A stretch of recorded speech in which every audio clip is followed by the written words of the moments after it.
Quienes tenemos, digamos, la fortuna de tener hijos pequeños y de haberles podido, desde muy chiquititos, haberles incentivado el amor por la lectura o aproximarlos al mundo de la lectura, sin duda leer los libros del Barco de Vapor siempre han sido una maravilla, ¿no es cierto? Siempre ha sido, o sea, la propuesta de la Fundación SM, de la editorial SM, con este premio de literatura infantil, El Barco de Vapor, es sin duda una iniciativa fantástica. Y todos los años premia con 30.000 nuevos soles a los ganadores de una nueva obra, un nuevo trabajo dedicado a los chicos y a las chicas, lo que lo convierte, creo, en el más importante en el ámbito de la literatura infantil en nuestro medio, si no me falla la memoria. Además, es un esfuerzo que tiene la colaboración de la Biblioteca Nacional, del Centro Cultural de España, de Cedili IBI Perú, en fin.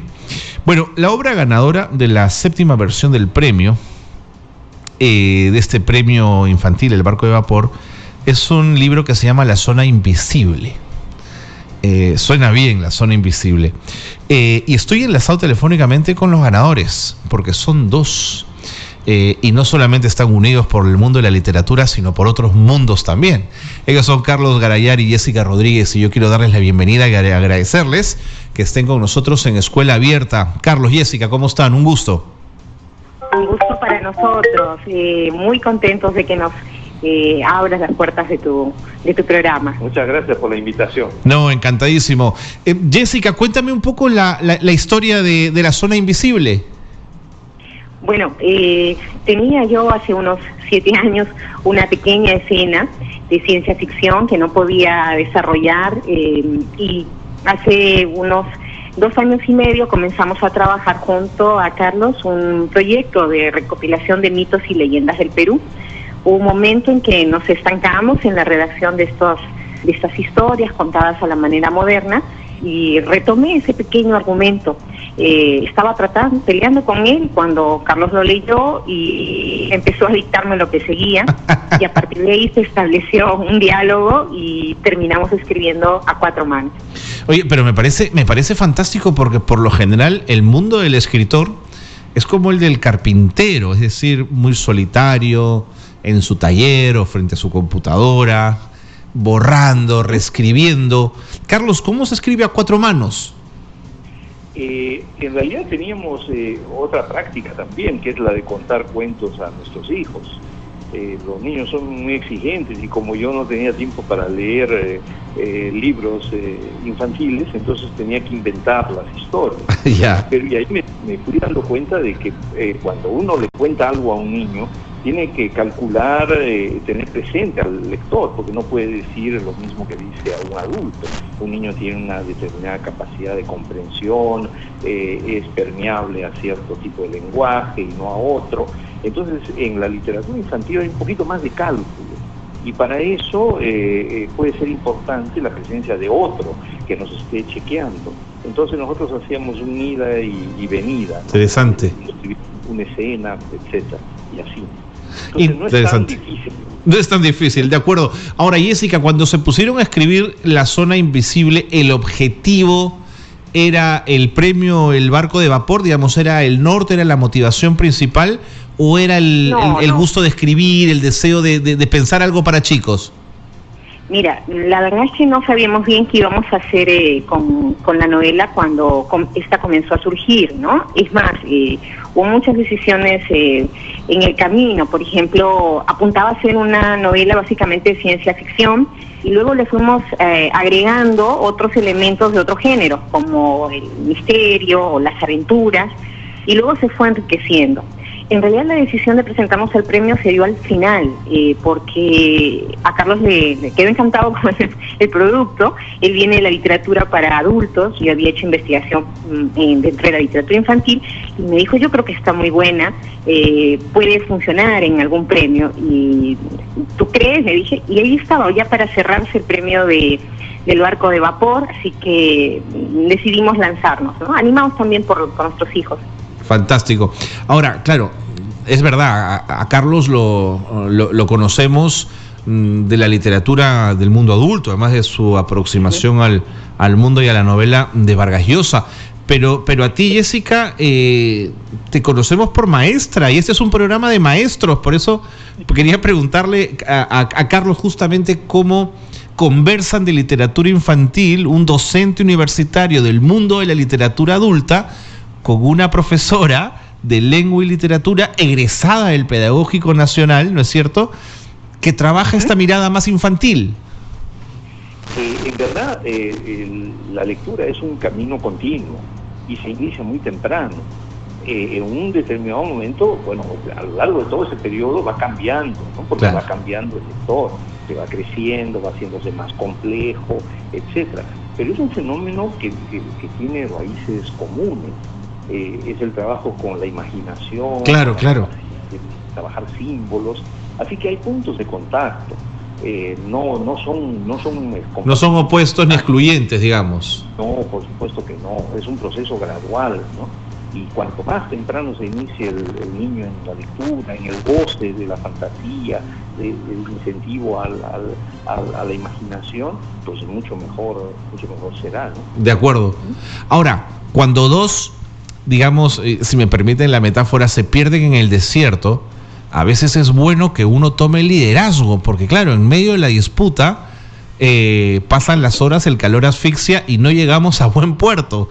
Me preguntaba en el caso de ustedes, cuando hay una frase que discutir o una palabra que no encaja o el personaje no me gusta que vaya por ahí, mejor que vaya por allá, ¿cómo se dirime esa discusión?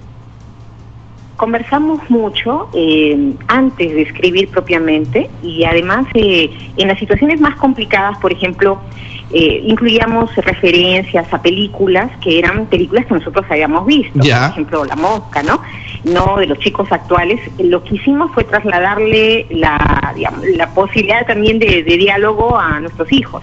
Les preguntábamos a ellos o les leíamos a ellos. Ahora, ellos eran muy severos, ¿no? A veces nos decían, esto ya no lo conoce nadie, esto no lo va a ver nadie. Claro.